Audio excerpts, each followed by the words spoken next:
નમસ્કાર મિત્રો, આજના મુખ્ય સમાચાર જણાવો તે પહેલા અમારી ચેનલને સબસ્ક્રાઇબ કરી દેજો અને વિડીયોને લાઈક કરવાનું ભૂલશો નહીં। સોશિયલ મીડિયામાં એક પોસ્ટ ખૂબ જ વાયરલ થઈ રહી છે, જેમાં કહેવાય છે કે વેફર ખાવાથી 10મા ધોરણના એક વિદ્યાર્થીનું મોત થયું છે।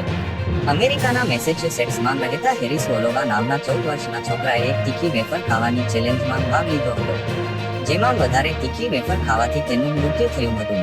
તીખી વેફર ખાવાની ચેલેન્જ પડી ભારે। એક ચિપ્સ મેન્યુફેક્ચરિંગ કંપનીએ તીખી વેફર ખાવાની ચેલેન્જ શરૂ કરી હતી, જેમાં હેરિસે ભાગ લીધો હતો અને વધારે તીખી વેફર ખાવાથી તેનું મૃત્યુ થયું હતું। તેના પોસ્ટમોર્ટમ રિપોર્ટમાં અમુક માહિતી સામે આવી છે, જેમાં કહેવામાં આવ્યું છે કે એક તો વેફર વધારે પડતી તીખી હતી અને બીજું આ છોકરો જન્મથી જ હૃદયરોગથી પીડાતો હતો। આ બે કારણોસર તેનું મૃત્યુ થયું હતું। તો હાલ માટે બસ આટલું જ। મળીશું નવા વિડીયોમાં અને હા, ચેનલને સબસ્ક્રાઇબ કરવાનું ભૂલશો નહીં।